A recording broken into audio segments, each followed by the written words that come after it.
Oh, good morning, everyone. Thank you for joining us here this morning. I was just waiting for all the clocks to sort of cycle through here that are chiming for us this morning. My name is Benjamin Neely. I'm the Executive Director of the Berks History Center. It's my pleasure to welcome you here this morning. We're going to have a great program. I just have a few announcements before we get started. One, I'd like to thank all the members that are here. We genuinely appreciate your membership and your commitment to the organization. It means a lot to us. If you're not a member, we'd love to have you. And if you're interested in that, we have information and the ability to enroll you out in the lobby. You can also do so on your phone or your computer at any time. And we hope you consider joining us here. We got a really full calendar over the next couple of months. So I just wanted to mention a couple of programs that are going to be coming up over the next couple of weeks. We have a special evening program is going to be on Wednesday, May 21st at 7 p.m. here in this auditorium, and it is also available to join by Zoom if that's more convenient for you. And that will be with historian and BHC trustee Brian Engelhardt, and he'll be doing a program when Satchel Paige came to town and a history of local baseball here in Redding, Berks County. We also have another special evening program coming up, Homer Anthony, the Diary of a Navy Sailor. And historian Dennis Damiani, who's now published a book on this, will be here to sign his books. That is going to be Thursday, May 22nd at 7 p.m. And again, you can join that virtually as well. And then on Saturday, May 31st, we're having a Lumba parody program. It's a workshop with our educator, Vicki Hefner. We'll be teaching a style of crocheting. And there is a note that some basic crocheting skills are helpful to participate in the program if you're thinking about doing that. Also, don't want to forget, we have a night with Reading Phils that we've partially sponsored, and we got a batch of tickets for the game. They're out in the lobby. They're first come, first serve. So if you'd like to join us, that's on May 29th. Make sure you grab a ticket before you leave. And then just next month's program I'll mention as our June 2nd Saturday, June 14th will be the rescue and preservation of a Philadelphia and Reading Railroad photograph collection. And that will be led by Emeritus Professor at RAC, John Lawler. And that'll be a nice program here. And then immediately after this program, we will have at about 11:15 in the lobby, Rick Politico will be leading a tour through the museum if you wish to join. So even if you've been through the museum a number of times, going through Rick is a different experience, and you might enjoy doing that. So now to our main program. Today's program is on the 40th anniversary of the Reading YMCA fire. And it's a fire that resonates with the community because it is the only fatality in a 90-year period of a fireman in the line of duty. It was volunteer fireman Donald Jacobson. And here to talk to us about it are retired chiefs William Rehr and Richard Boyer. And I will turn the mics over to them. So ladies and gentlemen, please help me welcome Bill Rehr and Richard Boyer.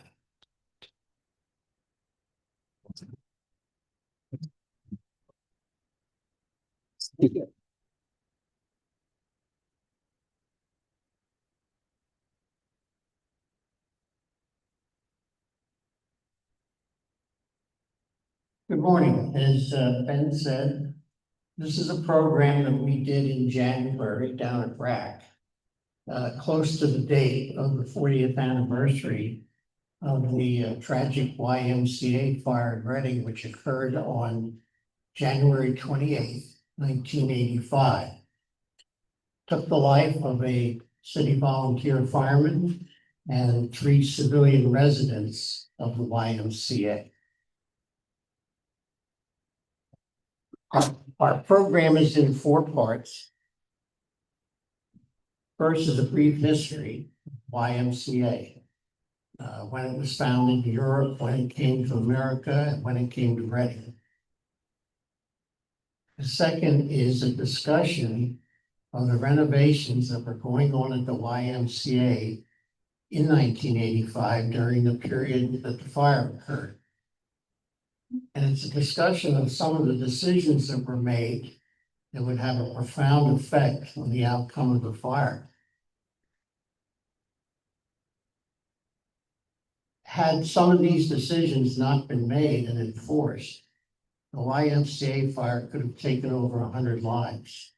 It would have rivaled the Rhodes Opera House fire in Boyertown in 1908, 170 lives, and it also killed a volunteer fireman from Boyertown. The third part of our program is the actual fire itself, a recount of what happened, the things that went right, and the things that went terribly wrong. And finally, the epilogue, which is the aftermath of the things that happened and how things changed after the fire. First, we'll start with a short history of the why. And I'm not advancing here.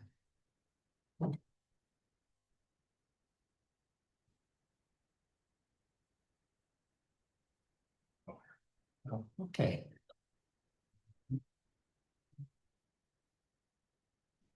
The YMCA was first founded in London, England in 1844 by a gentleman named George Williams. George was a farmer who left the farm and moved to the big city and became a department store manager. But he founded the Y for young men like himself, seeking refuge from the hazards of life on the streets of a big city like London. Following the same idea in 1851, a retired Boston sea captain by the name of Thomas Valentine Sullivan, working in his retirement as a maritime missionary, founded a safe home away from home for sailors and merchants at the Old South Church in Boston. That was the first YMCA in America. Less than 7 years later, the YMCA in Reading was founded by 47 members of the Trinity Lutheran Church who met in a lecture room and decided on 2 reading rooms at the church as their regular meeting place. Now, membership in Reading waned when the Civil War came because most young men were going off to war. But it was later revived in 1869 by a local industrialist named James Hervey Sternberg, who owned and operated the Sternberg Nut and Bolt Works, which was a couple blocks away from here, bounded by 3rd Street, 4th Street, Buckwood Street, and the Linden Valley Railroad. Sternberg's probably better remembered for the 3 mansions that he built, 2 of which still exist in Reading as bed and breakfasts. His first one was down here at 620 Center Avenue, which he called Overlook. I think the reason he called it Overlook was if you stand on his south porch, at that time, it was about the only building around, and he could look right down on his nut and bolt works across the Linden Valley Railroad tracks. Now, he sold that building because his first wife had a debilitating lung disease, and living in that building brought back very painful memories. So he sold it, and it's now in different hands, but it's still a bed and breakfast now. He built another mansion on the southwest corner of 4th and Greenwich, and that was even closer to his nut and bolt works, right up the hill from him. And later on, he built Sterling Mansion right up here on Center Avenue at the entrance to Charles Evans Cemetery on the site of the old Andalusia Hall. The Y rented many buildings during its period of time, but in 1895, they decided on building their first permanent building. And that was at 628, 630 Penn Street. They occupied that site until the need for a bigger building arose, and in 1912, they began construction on a different building. The old building at 628, 630 Penn Street was sold and later became a landmark in Reading known as the Kroll Tech Store. In 1912, they began construction on this building on the northeast corner of Reed and Washington Streets because they now found there was a need to have a bigger building that had rooms they could rent to young men coming into Reading who needed a place to live affordably until they could establish themselves or move on. The picture on the left, of course, is a colorized postcard of the Y, which was very popular in the past. The picture on the right is a black and white photograph from the archives of the library.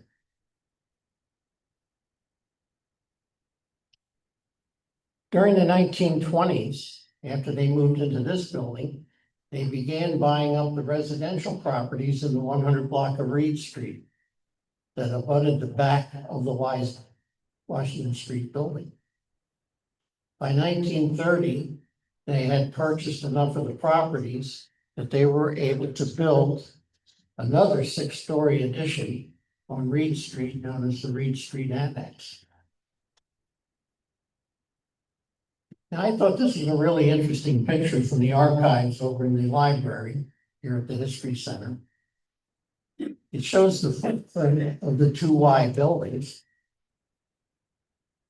here and here. But what I thought was more amazing was, look at all the buildings that one time surrounded the YMCA that aren't there anymore. They haven't been there for close to 50 years, maybe even longer. They are all now parking lots. There was also a street in Reading called Vine Street. It was only 1 block long. It ran from Walnut to Washington, right along the very east side of the Y. It exited onto Washington Street right here. Now, the old Washington Street Bridge, which you can't see very clearly in this photo, was much smaller than the current one. Today, the current bridge that's there, you wouldn't be able to get out of Vine Street onto Washington because you'd be at the bridge abutment. It looks to me like this picture was taken during the winter solstice, sometime between December and January, because if you look at the steep sun angle, this is a midday photograph, from the south, the sun was at its lowest point. So it makes it very hard to see the Reed Street Bridge, or the Washington Street Bridge. Here it is. But it stopped short of what would have been Vine Street. There were actually buildings on the other side of Vine Street between there and the buildings overlooking the railroad. These 2 buildings were 637 and 639 Washington Street.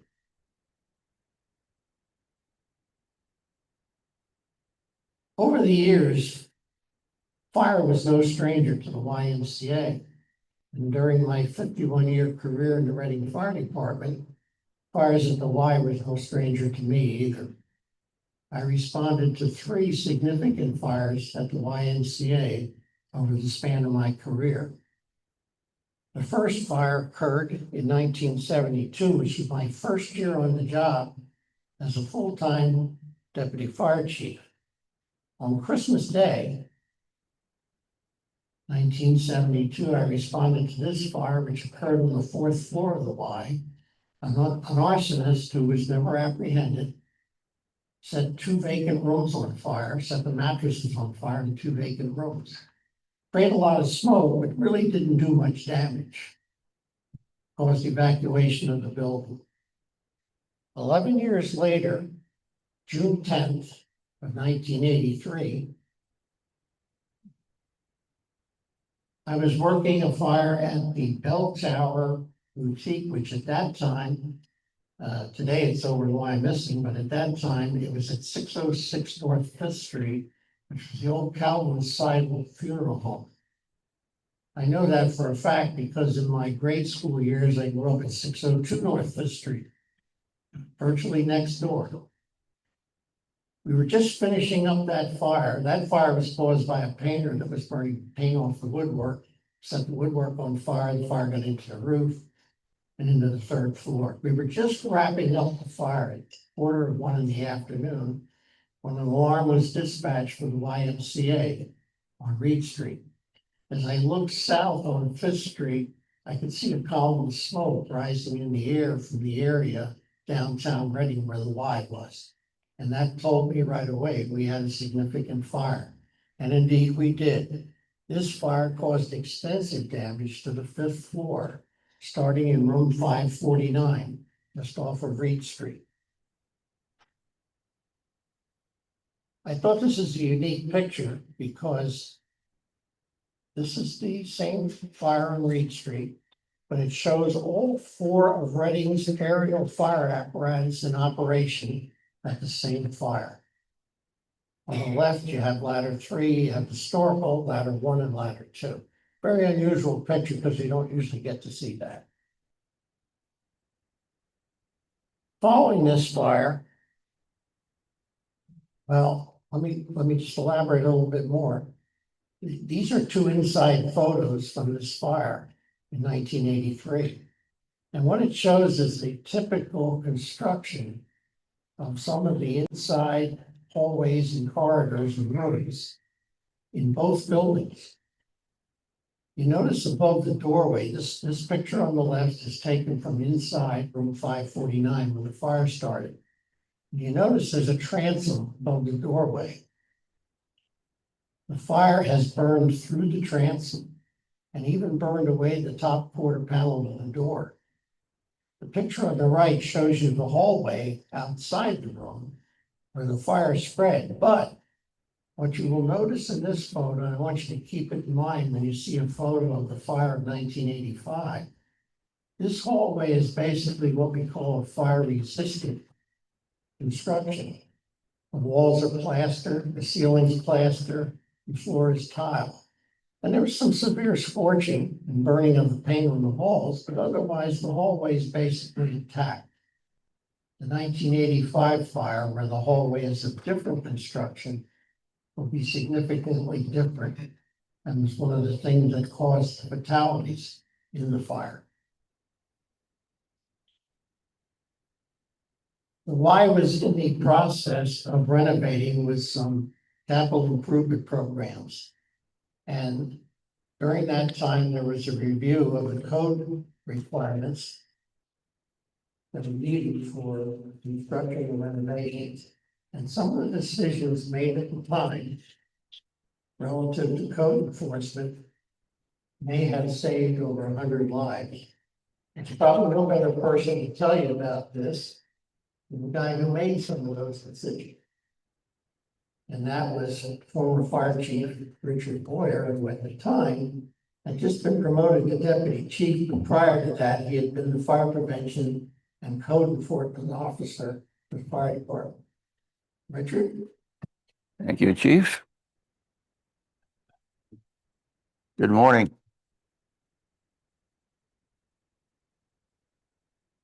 Allow me to introduce myself and also inform you, like Chief Rehr just did, that the period of time I'm talking about is not 1985, the year of the fatal fire, but somewhere around mid-1981.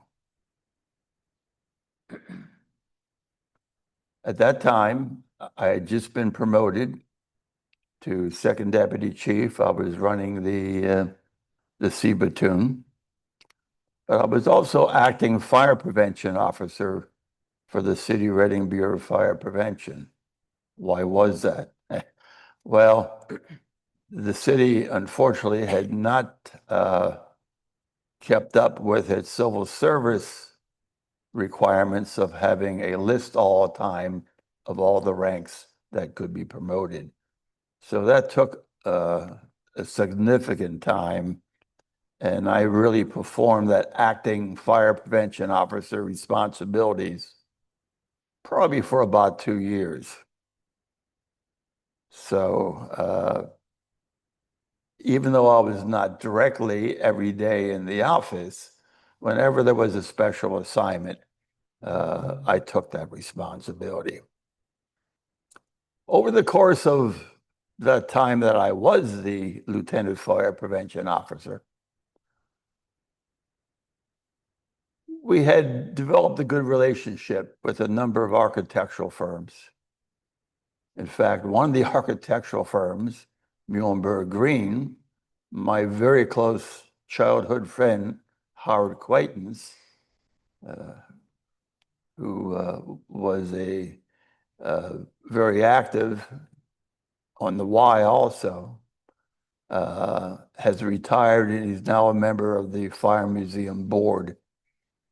But another person that I want to talk about today was a individual that got to know me as a lieutenant fire prevention officer.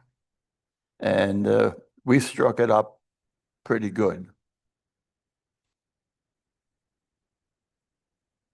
And for that reason, this morning, I want to acknowledge and honor architect Bill Kirkpatrick. Now, as you know, it's been 40 years since the Y fire, and probably 44, 43 years since Bill contacted me to work on the Y. But Bill had the ability to realize that the fact that there was a new code that we had adopted probably a year before he talked to me, and the fact that he could still use the old state code, he had to be able to intermingle and understand how that process would occur. So hats off to my friend Bill Kirkpatrick, who picked up the phone one day, called my work phone and said, "Hey, Dick, this is Bill. I have some drawings I want to show you about a project at the Y. But I know you have a new code, and therefore I want to make sure I'm going in the right direction." So we decided on a date. So Bill and I decided to meet at the Y. Bill took me on a tour of the 4th, 5th, and 6th floors, which is the upper 3 floors. And then he showed me his drawings and his architectural plan of action. And he said, "Well, what do you think?" Well, I said, "Bill, thank you for bringing me down."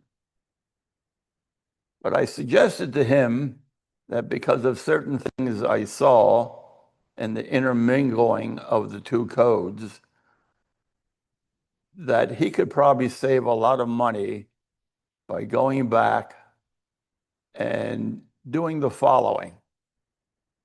I recommended to him that he would eliminate the 2-hour requirement for all the hallway doors,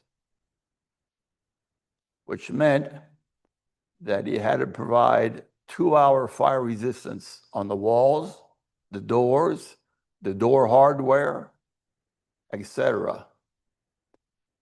And that if he would install a sprinkler system, that he could then refer to the new city Boca fire code, which would absolutely save him some money. He said, "Well, in all due respect, Dick," he says, "I'm not sure that it's going to save me any money, but I'll go back." And he did. A couple of weeks later, I got a phone call. He said, "Dick, it's Bill again. Can you come down the Y? I want to show you what I did." So, in fact, what he did was he decided to sprinkle the building, or at least the top 3 floors, until we had a further discussion. And that eliminated the need to do the 2-hour fire protection on all the walls and doors. And he could just simply use the existing doors and walls in place, except he had to seal up the transoms above each door. So then we walked around the building some more. He said, "Well, now we got that over with. What else do we have to do?" Well, he showed me the staircase, which everyone used because it dumped right into the main lobby. In fact, I'm sure some of the people that lived there did not even know of the other stairways in the building. This was a highly unusual stair tower, which, I'll give you an example. If you came down from the 6th, you actually walked around the elevator and then down to the 5th, walked around the elevator, down to the 4th, around the elevator. So in essence, the elevator ran up through the center of the stair. Now, it had its own shaft, but, you know, it was built in 1912. Things weren't the same as they are now.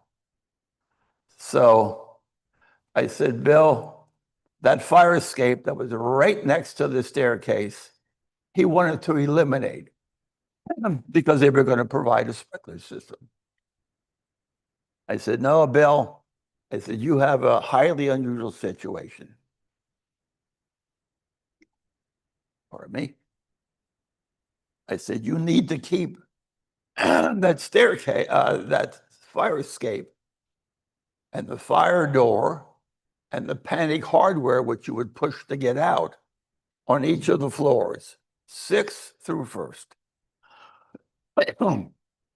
I said, and when I looked at that fire escape, I'm not sure last when it was maintained or inspected, but you have to scrape that fire escape, paint the fire escape, and then have an engineer certify that it will hold 100 pounds per square foot. Well, I could tell he didn't like that, but he did it.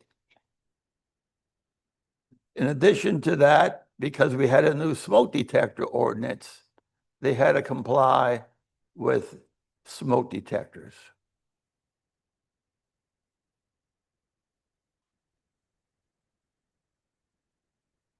The bad news is, as time went on, the Y did not have enough money to do all those things in the entire building. They could only do the 4th, 5th, and 6th floors, which was being outfitted for persons that had nowhere to sleep or reside. So you may be wondering the fact that I was the person that really designed the new city fire code, and I knew what was in it. Why did I go and meet with Bill Kirkpatrick in the first place? Well, there's a good reason. Being in the fire department since 1960 at that time, I very well knew that every high-rise and mid-rise building that I was familiar with did not have a sprinkler system. And you will find out later on that the sprinkler system, among other things, including the fire escape, saved many lives. But let's think about what high rises or mid rises in Reading, in the downtown area in particular, had no sprinkler system. Washington Towers, 4th and Washington, the Madison Building at Church in Washington, the Abe Lincoln Hotel, the Berkshire Hotel, the 5 Reading Housing Authority buildings, and I could go on and on and on. If a building had a sprinkler system at that point in time, it was probably only for the basement, but very few had any. So in reality, we did convince Bill Kirkpatrick to install a sprinkler system at smoke detectors and to modify the wall assembly. And this saved him lots of money on behalf of the Y. Just to clarify why I didn't want to go through the variance process with the Y and with their architect, Bill Kirkpatrick, was that in those days, the fire bureau, the building inspector, and the three trades, plumbing, electrical, and mechanical, each had to sign off on every new building. Well, when there was a variance to be decided, especially with fire protection, do you think the fire department lost? Shake your head, yes. That's why those buildings which I just mentioned and many others had no sprinkler system. So I didn't want to take that chance.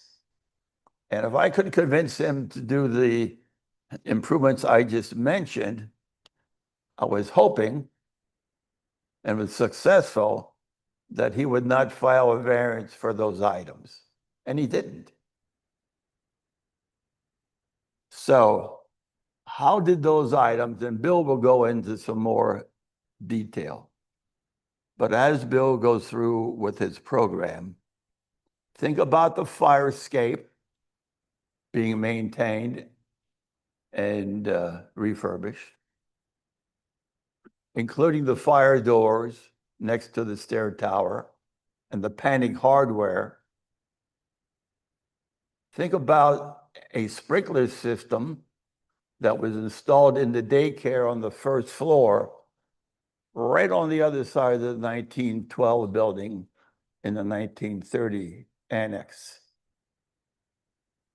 That building was required to have a sprinkler system in the small daycare.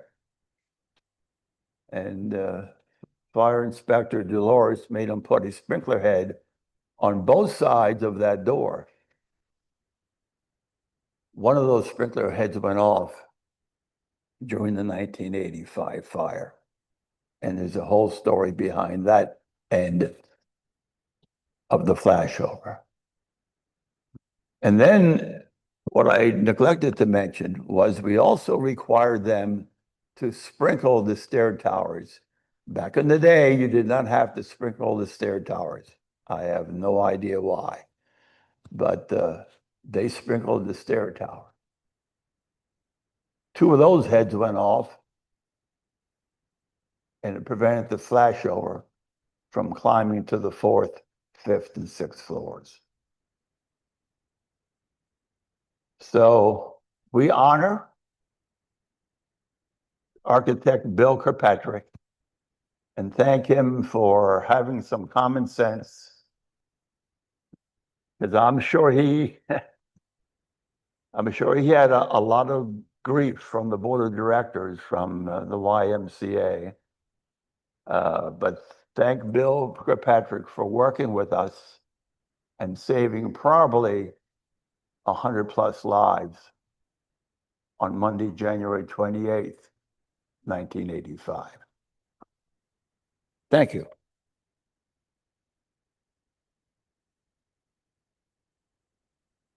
Thank you, Richard. For some reason, our slide program went with automatic advance, and that's why those slides started popping up when they shouldn't. This is the fire escape that Dick was talking about that had to be refurbished. And this is the one that Y wanted to take down prior to 1985, but instead it stayed in place. And of course, sprinkler heads are the first line of defense in building fires. You'll see some dramatic differences in some pictures of where sprinkler heads were and where they weren't. I'll talk about flashover a little bit later. That's a thermodynamic phenomena that happens in some fires. It was relatively new at the time, and that had to do with the way buildings were being remodeled and the materials that were being used. We come to the fire of 1985. The early morning of Monday, January 28th, 1985 was a typically cold January morning in Reading, when we still had cold winters most of the time.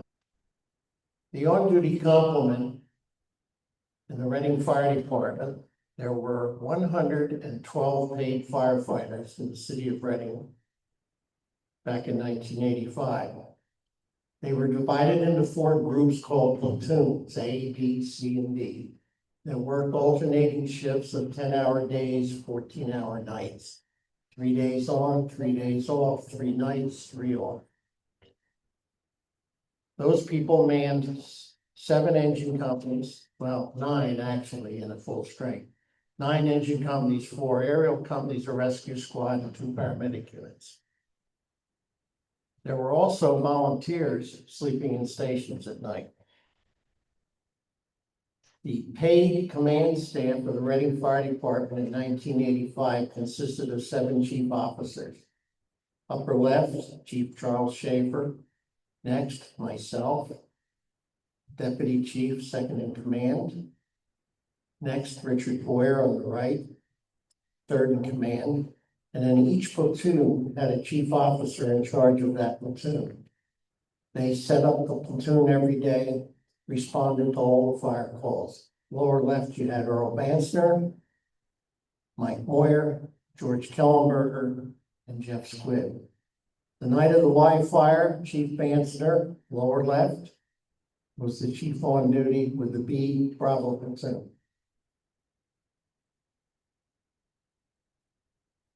As I said, there were also volunteers that supplemented the career people. There were about 200 certified volunteer firemen who served the city of Reading. Now, the membership rolls of the 14 fire companies actually were up to 10,000 members. And I always said, thank God they all didn't come to the same fire, or a span of control would be out of control. But there were about 200 hardcore volunteers, and typical on this night, sleeping at the station of ladder company number 2 were 3 volunteers. Now, if you're not familiar with the nomenclature of the types of fire trucks, we have engines, we have aerials, we have rescue squads, and we have paramedic units. Engine companies are the ones that carry the hose and pump the water. Ladder companies carry an assortment of ladders ranging anywhere from 14 feet to 100 feet. Ladder 2 is what's typically, well, most people call them hook ladders. It's actually a tractor trailer, and technically it's a 100-foot tractor-drawn aerial truck. Now, the truck isn't 100 feet long. The ladder, it refers to the ladder on the top of the truck. And I've lost my mouse. Here we go. It's this ladder. It's a big extension ladder in 3 sections, and when it's fully extended, it'll reach 100 feet. In downtown Reading, that's an 8th or 9th floor of a high-rise building.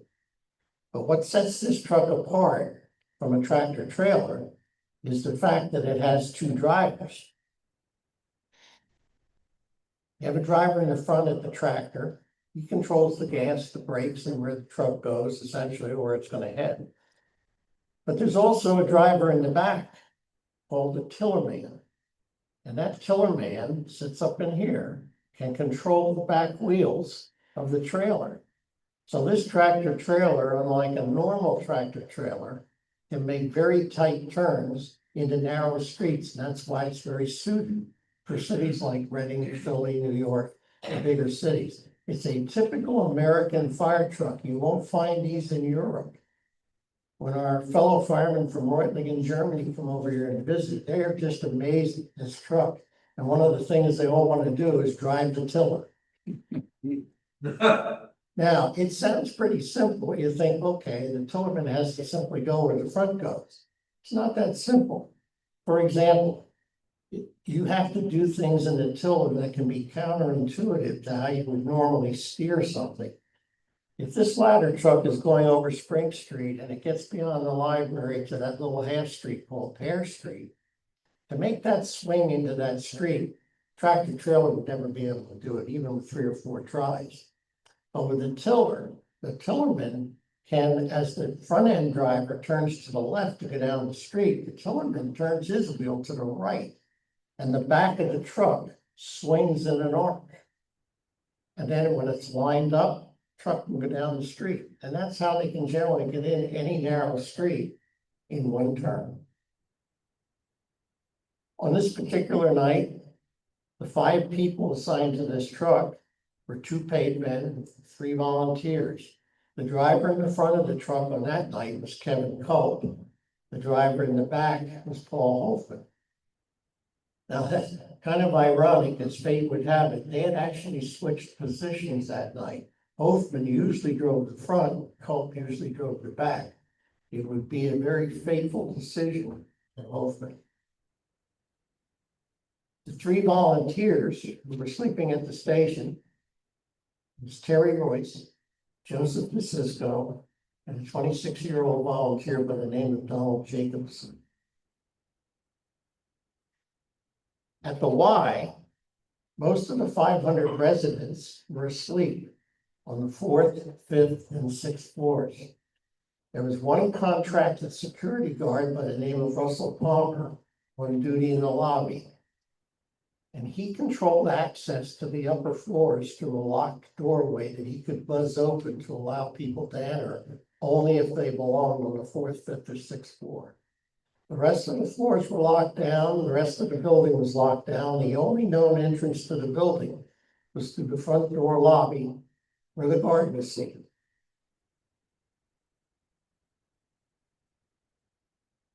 Around 4:30 in the morning, a resident came down to the first floor lobby to take a smoke because you weren't allowed to smoke in the building. So she went outside, and I said she, and you're saying, wait a minute, this is YMCA. On this particular night, there was a problem at the YWCA's building, which was a block and a half away. And the building couldn't be used, so the YMCA had allotted some space in the building for the displaced women of the YWCA. So she came down, took a smoke, and then if you left the lobby, you could go a little ways down the north-south hallway, which ran along Reed Street. There was a vending machine area. She went to the vending machine area, smelled smoke. She came back and told the guard, I smelled smoke, back at the vending machines. He quickly went back, checked, yep, I smell smoke too. Now, the instructions to the Y, to the security company, was if there's a problem at night in the off hours, you call the building maintenance supervisor at his home, where he lived in Laureldale. Palmer called him. He said, I don't see smoke, but I can smell smoke. Maybe one of the machines is overheating. So the maintenance guy said, okay, I'll get dressed and come in. He did not tell the guard, called the fire department. He did not tell the guard to evacuate the building. Didn't tell him to do anything, said I'll be in. Well, the smoke got worse. So at some point, either the guard decided or she said to him, you better call the fire department. This was his first night on duty at the YMCA. The Reading Fire Department at that time was being dispatched by a private company called Wells Fargo Alarm Services. They were a central station alarm company like ADT Security Services, some of the companies who monitored building security alarms, fire alarms, burglar alarms. Under contract with the city, they were also the city's fire dispatching agent.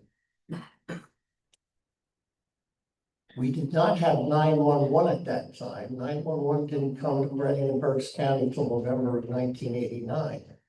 So the fire department had a published 7-digit phone number.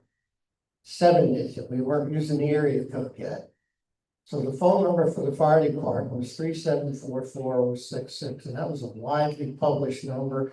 There were phone stickers on every phone in almost every building, and I'm sure they were on the building in the Y. For whatever reason, the guard didn't use that number.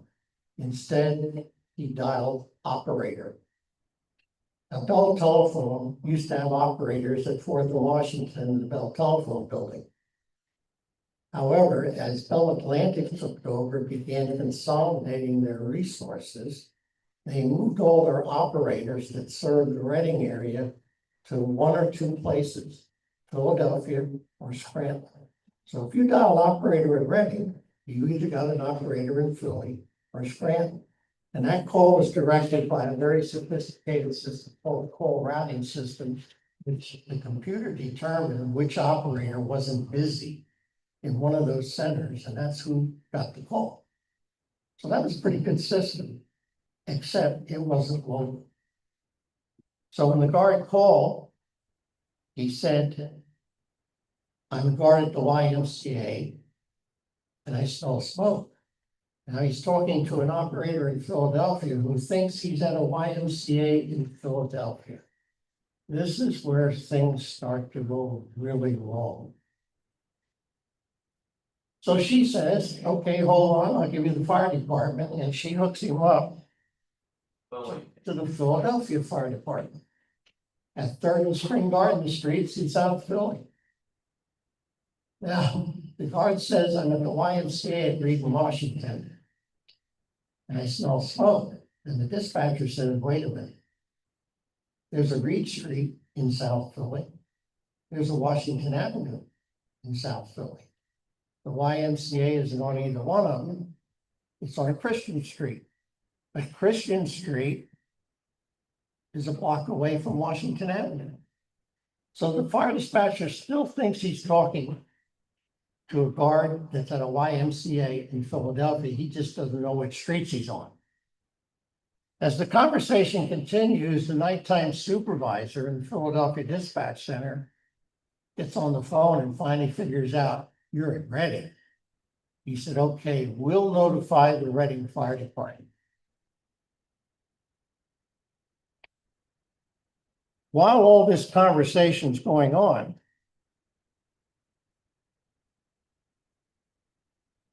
there's a civilian passerby that walks off of Washington Street onto Reed Street.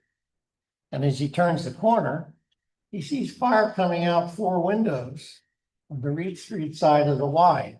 Now, this picture is taken after the fire department was working on extinguishing the fire, so you're seeing steam and smoke. But at the time, when he turned the corner, those were the 4 windows that fire was coming out of. The passerby, why he didn't go into the Y, I'm not sure, unless he thought, well, it's 4 o'clock in the morning and it's closed. He ran north on Reed Street to the emergency room of Community General Hospital. And there he encountered a Reading police officer named Tim Killian, who came out, saw the flames, got on his walkie-talkie, radioed the police radio room and said, there's a fire at the YMCA, notify the fire department. Killian continued to run south on Reed Street to Washington, went around the front, went in the building. He went in the lobby and he encountered the security guard and he said, hey, there's fire coming out 4 of your windows on the Reed Street side of the building. You better notify the fire department and evacuate the building. So he said, well, I already called the fire department. He said, well, sound the alarm and evacuate the building. Killian ran through the lobby to that same north-south hallway, ran back toward the vending machine area. And at that point, heavy smoke was pushing around a locked door in the hallway that led to the pantry to the Y's kitchen area. He ran back to the lobby, nothing was happening. So he pulled the fire alarm station in the lobby. That now transmitted an alarm signal to Wells Fargo, which was the alarm company that monitored the Y's fire alarm and is also the Reading Fire Department's dispatch center. This is the Wells Fargo Dispatch Center. The gentleman standing in the center of the picture was actually one of the people on duty the night of the Y fire, the late Joseph Cunius, who has since passed away. The other 2 people in the picture were not on duty at the time. The other dispatcher on duty was the late Greg Showers. And because now they were receiving not only the fire alarm signal from the Y, they were getting a phone call from the police department and a phone call from the Philadelphia Fire Department, all saying, hey, there's a fire at the YMCA. So knowing that, they dispatched a full structure fire alarm assignment, 4 pumpers, 3 ladders, rescue squad, paramedic unit. And if I can do this right, you will now hear the broadcast of that fire, if I can do this right. Where am I at here?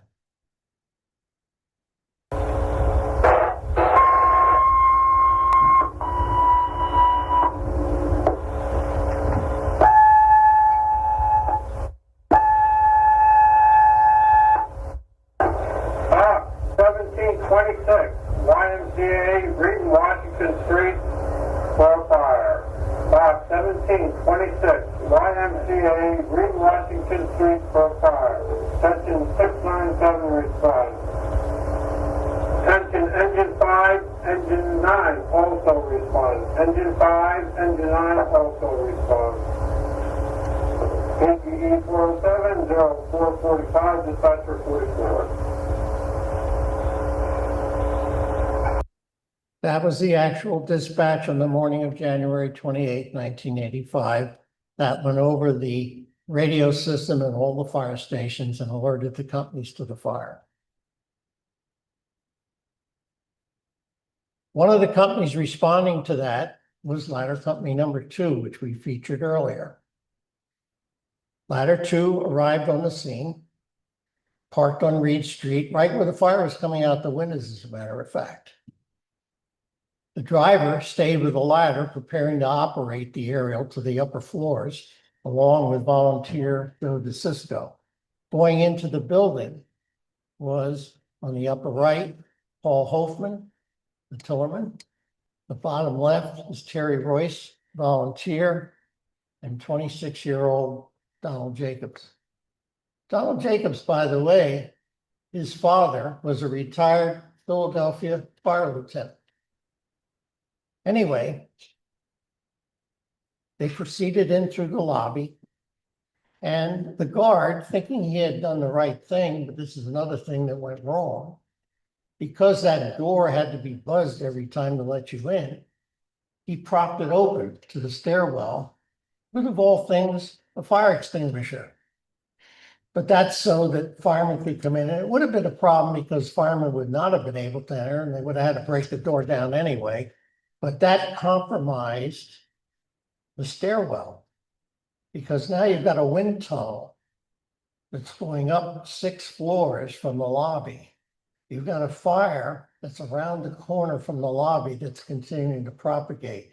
Now you start to see what's really going wrong. Anyway, as they reach the landing between the 1st and 2nd floor, Terry Royce tells us that there was smoke banking down the stairway from the 2nd floor. And he thought that was kind of strange, because when they pulled up, fire's coming out the window on the Reed Street side of the building. Why is smoke banking down from the 2nd floor above us? Well, we find out later on, because there was a stairway that led from the basement to the 2nd floor through the pantry that was on fire. And so now the heat, the smoke, and the fire is moving up this back stairway. And even though the 2nd floor is all locked up, products of combustion, the heat, everything's beginning to build on the 2nd floor above them. At the same time, the fire is starting to breach the doorway on the 1st floor north-south hallway that runs up from the pantry. As they got down and started putting their masks on so they could advance up into the smoke. As they did, Donald Jacobs encountered a civilian by the name of Todd Montag, who was a resident of the Y. He encountered him in the stairwell and began to escort him down to the lobby to safety.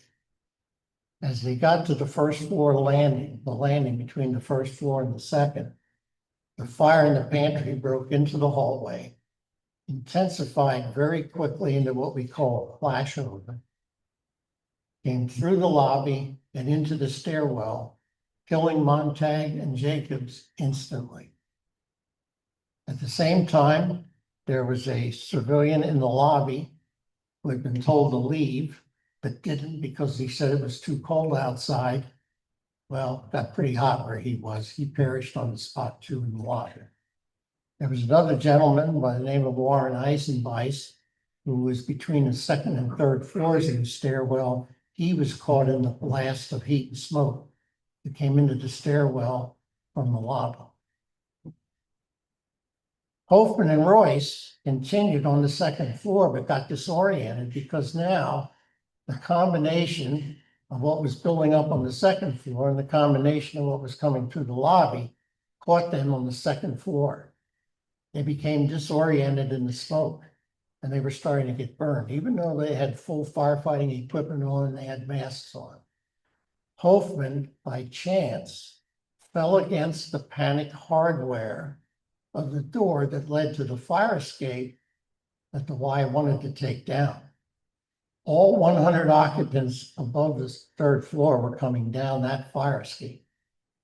Hoffman fell out onto the fire escape where Officer Kevin Rudy from the Reading Police Department was helping to evacuate people from up above. Hoffman said to him, "Royce is still inside." And they kept calling to him. Finally, they could see Royce, but Royce couldn't see them. Officer Rudy grabbed Royce by his turnout coat, his fire coat, and his coat was that hot that it burned Officer Rudy's hands, even though he had 2 pairs of gloves on because of the cold winter night. His burns required hospitalization. Hoffman and Royce were both admitted to the hospital with severe burns. This is kind of a busy diagram, but it'll show you very quickly the layout of the inside of the first floor of the Y. The pantry area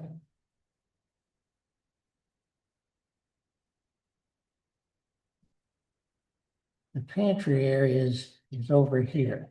This is where the fire was. Here's the north-south corridor that runs through the area from the lobby. Here's the canteen where the vending machines were. The fire is behind this doorway to the pantry. Just to the right is the stairwell that goes from the basement to the second floor.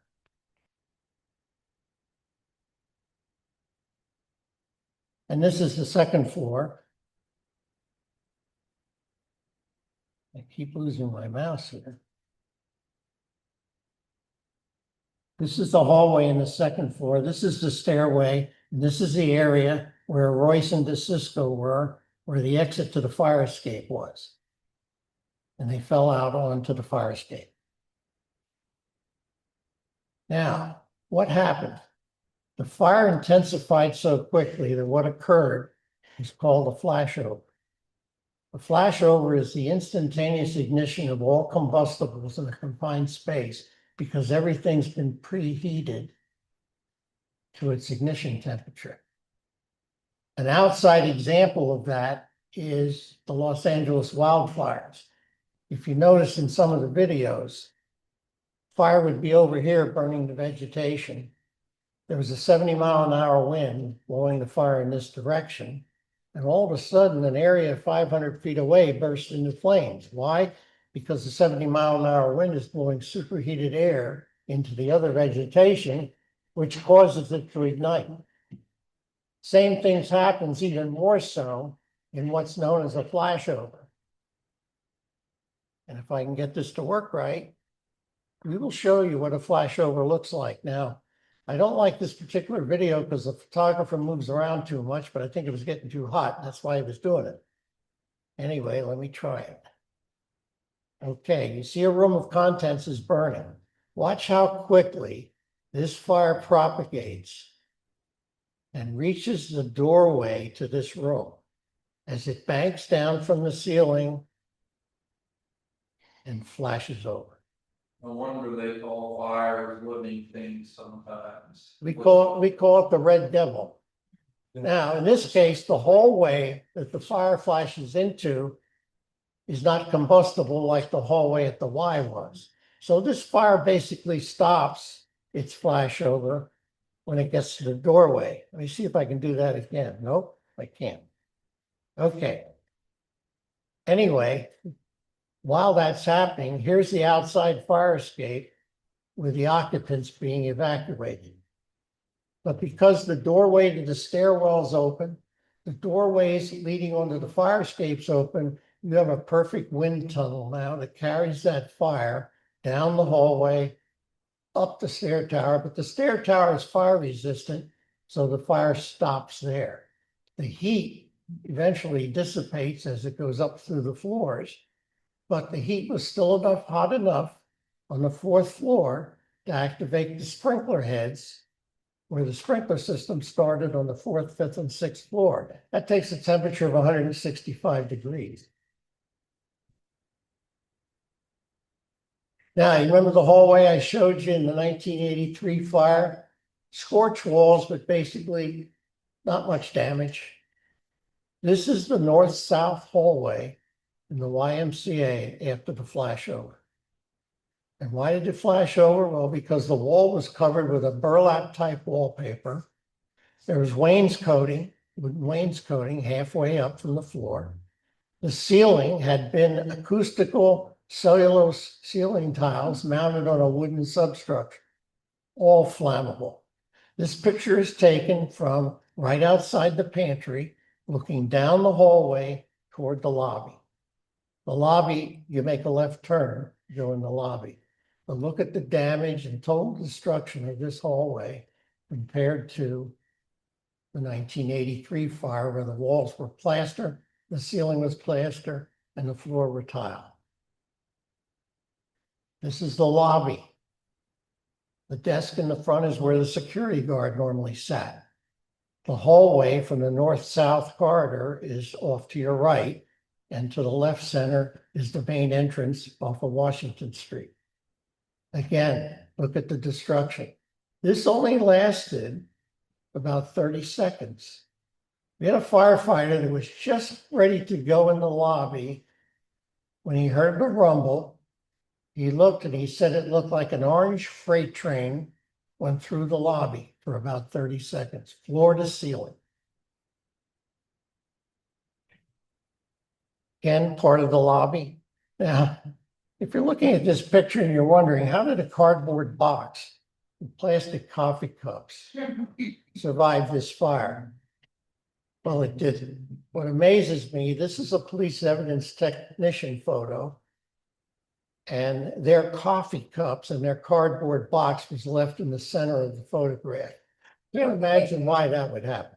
But anyway, it did. But I wanted to show you what the lobby looked like. Again, portions of the lobby. When the firefighters entered after the flashover, there was very little residual fire. It was a flash fire. Some of the pieces of furniture were still smoldering, but otherwise, everything's the way you see it. The lights you see, of course, were strung later on to provide lighting for the evidence people that were doing the investigation. So that's why you see those. Again, the lobby looking into the main entrance doors, that's the desk where the security guard sat in the background. The elevator and the stairway are to the right. Now, there were rooms in the front of the Y lobby that were enclosed in glass, which were set in aluminum alloy frame mullions. Unfortunately, I couldn't find a picture, but those mullions, which had a melting temperature 2,200 degrees, had melted from the ceiling to about 5 feet down from the ceiling. They were gone, evaporated, which attests to the temperature that existed at that time. It had to be over 2,000 degrees. Now, I want to back up for a second and explain something. Dick had explained, he said about the sprinkler head, the daycare center. If you could turn around and look behind where you're looking in this picture, you would see the door to the lobby that led to the Reed Street building where the daycare center was. In front of that door was a sprinkler head that activated. Behind you, there's also a hallway that runs perpendicular to this. On that hallway wall was a bulletin board with papers on it. They were wet, but they were intact. And that's a tribute to what a sprinkler head did. One sprinkler head. When you look the other way down this hallway, it's total destruction.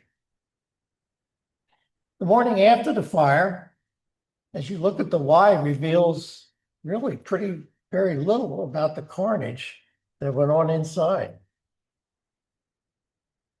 Again, you see the fire escape on the east side of the building, which saved 100 lives, the one that the Y wanted to take down.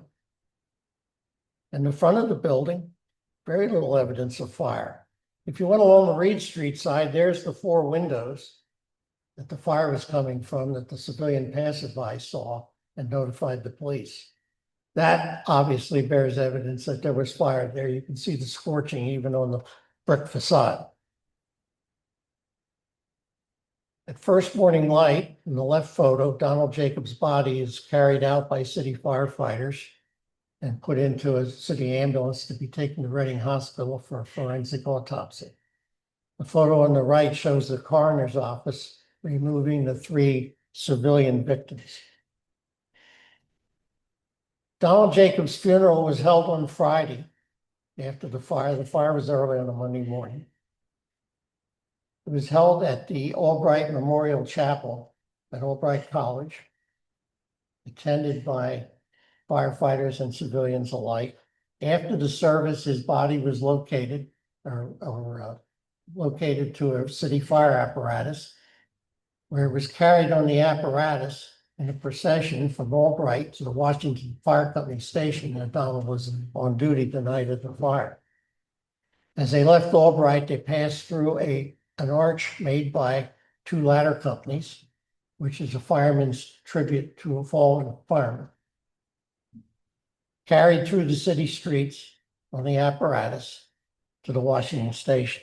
That night, his body was taken to Philadelphia for another viewing and eventually burial in a cemetery outside of Philadelphia, Sunset Memorial Park near Philadelphia. On the left is his tombstone, which is pretty hard to see. But on the right is a memorial that's been erected and it still stands in City Park off of Rose Garden Road, right across from the Fireman's Memorial Band Shell.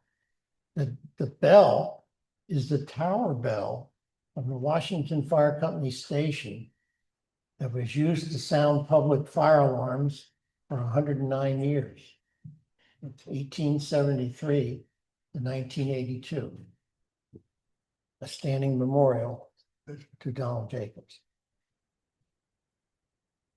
At this point in the program, we just asked for a moment of silence in remembrance of firefighter Donald Jacobs, civilian Todd Bontag, civilian Clarence Delp, and civilian Warren Eisenweiss.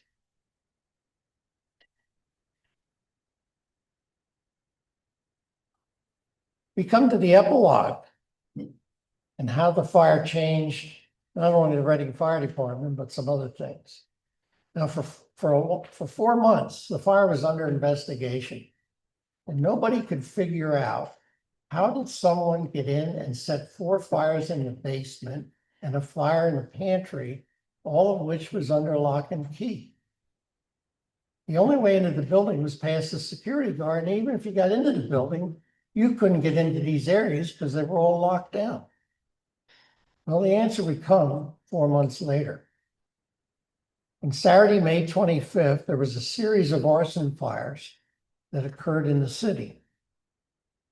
Starting on South 9th Street, going out North 9th Street. Every fire company was on the street. All of us chiefs got called back to work. It was bedlam for a while. The most serious fire was the Tasty Made Bakery at 126, 128 South 9th Street that spread to an adjoining apartment house, caused over $200,000 damage. While this was going on, a criminal investigator from the Reading Police Department named Frank Anderson got in his patrol car and decided to patrol the areas around North and South 9th Street and see who was on the street, because this was after midnight. While he was patrolling, he encountered a 17-year-old juvenile by the name of Tracy Lee Pietrovito. He stopped him and he questioned him, and he said something about he's coming from a friend's house and he's going home.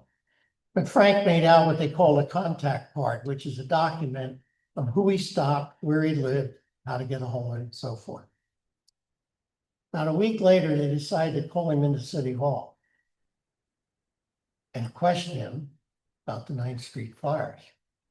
And I got this story from the city's police arson investigator, Terry Wagner. He said, came into my office at City Hall and he said, well, Pete Vito admitted setting the 9th Street fires. He said, but you're not gonna believe this. He said, we're sitting there waiting for the magistrate to come into arraignment. And he says to us, aren't you gonna ask me about the Y fire? Well, they almost fell off their chairs. But then they thought, well, you know, sometimes people do these things. They admit something they didn't do because there's more notoriety in it. And they've already admitted to a crime, so they're already in trouble, so why not?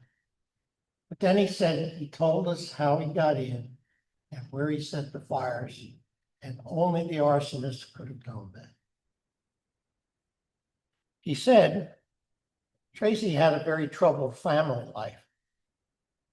So he had a fight, and he lived in the 200 block Reed Street, only a block from the Y. He had a fight that night, the night of the Y fire, with his family. And he left the house in great anger. Now, it turns out anger is one of his motivations for arson, because one of the 9th Street fires he set, which was the Tasty Made Bakery, was where his girlfriend worked. They had split up and he was very mad at her, so he set the bakery on fire and destroyed it. As he walked along Reed Street, he encountered this doorway, which is an exit door from the basement. He grabbed a hold of it just for the heck of it, and to his surprise, it opened. It had not been securely latched. So he went in the basement to keep warm. And after that, the anger from his family argument took over. He set 4 fires in the basement, most of which didn't amount to anything. But then he said he found a stairway that led to the pantry. Went into the pantry, set a fire there, and he said that started to take off. So he ran back down to the basement, went out the door, and now he pulled it shut tightly. So investigators found the door locked, and nobody could figure out how anybody could have gotten in, but now we know. So of course, Tracy was convicted and he's still in jail. He comes up for parole occasionally, but the survivors of the Jacobs family and the Warren Eisenbeis always go to the hearings and petition to keep him from getting a parole. And so far, he's still incarcerated. What also occurred was a study by the city. Well, not by the city, but on behalf of the city. The city's insurance agent, which is Gallagher Bassett at the time, commissioned an investigation by a company called Hudson International to investigate the Y fire and everything that went on. They had no problems with the operations of the fire department, but in their study, they did find there was a serious liability that existed in the fire department. Because believe it or not, up to 1985, if you wanted to be a volunteer fireman in the city, all you had to do was make application. Your application would be presented at a company meeting. The following month, after a very cursory investigation, you would be accepted as a member. If the alarm hit that night, you could jump on the truck and go to a fire, and you never had a fire hose in your hand in your life. Amazingly, this system worked for 200 years, mostly because you had a corps of paid firefighters and a corps of very active volunteers who got training on their own. But the city of Reading and the fire department didn't require anybody, any volunteer, to undergo training. The paid personnel that were hired by the city had to go through 6 months of training. They had to become EMTs, they had to do all kinds of things. But volunteers did not. So they said, you need to correct this. Matter of fact, we didn't even have records on Donald Jacobs. We didn't know who his next of kin was. Fortunately, somebody knew. And fortunately, the company he belonged to, Ladder 2, they were very much up on training. And so we found later on, he had training certificates that he got on his own. The fire chief ordered me to write a policy that required a certain amount of training for any volunteer before they could get on a fire truck, and then continuing education and training provided by the department for every year thereafter. So I wrote a policy that required even though you could be elected a member of the company, before you could get on and fight a fire, you had to have the 44-hour fundamentals of firefighting, which was a state training course. And there were state trainers in Reading who provide these courses. And then afterwards, the city's training officer would provide ongoing training for all volunteers. Now, I was warned about this because I went to the University of Maryland. While I was at Maryland, one of my professors in the fire protection engineering curriculum said there's a need for continuing training. And what you're going to hear is people who have been in the fire service for a long time say, I don't need that training. I have 20 years of experience here. He said, now there's two definitions of 20 years of experience. He said there's 20 years of accumulating experience where you continue to get educated. You learn all the latest techniques. You learn all the latest equipment. That's true 20 years of experience. He said, and the other definition is 1 year of experience repeated 20 times. Well, there was a pushback. I was the pariah of the department for having written this policy. And I was going to be the death of the volunteer system because I was going to put them out of business. Well, the volunteer system lasted another 30 years until finally in 2015, the city said, we are no longer going to pay workman's compensation to volunteers because when you're a volunteer fireman, you're a de facto city employee. And the city was responsible for your injuries and your medical bills. And they said, we're not doing this anymore because there was only 3 or 4 certified volunteers anymore. We had hired most of our volunteers who became paid firemen. And the demographics of the city changed to the point where people don't want to be volunteer firemen. And it was becoming, it's a problem now. You're seeing the volunteer companies around the county. YMCA has paid firemen on duty all the time. Spring Township, Cumru. You know, it's a tide of the times. If you're a 2-income family and you're raising kids, you don't have time to be a fireman. Plus the fact now you can't risk getting hurt. We had a professor from Albright College who was in our fire department, volunteer. And he was a great fireman. But he got hurt at a fire on the 4th of July when he fell through a floor in a vacant building that was on fire. And he had a lengthy recovery. And Albright said, you've got to decide, Phil, whether you want to be a professor here or you want to be a fireman. And that's the way things are today. And so Reading today is a completely paid fire department.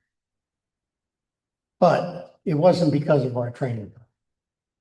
Just a quick follow-up here, Paul Hoffman, who was also seriously burned in the fire, was eventually promoted to deputy chief and retired and passed away a few years ago of natural causes.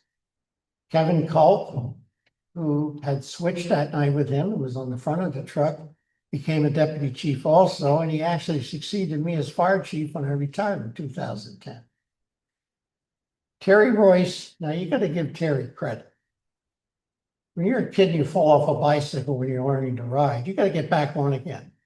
If you don't, you'll never ride a bicycle. Terry Royce had a long, painful recovery from his burns, but he went on to become a full-time city firefighter and is still serving to this day right down the street here at this firehouse at McKnight and Spring Street. And Joe DeSisto, who was on the truck that night, also became a full-time firefighter, and he and Terry worked together for many years on the same truck down the street. Joe just retired and moved to South Carolina, and Terry's getting ready to retire. Damage to the YMCA was listed at $1.2 million in 1985. It reopened in March 7th, 1987, fully sprinklered, fully code compliant. Donald Jacobs' father sued the Y and the security guard company for the security guard's failure to call the fire department and for the Y for not having proper suppression and detection equipment. I understand that Donald Jacobs' father got a settlement, but I don't know the amount. His family told me that when we did this presentation in January. That's our presentation. Anybody have any questions?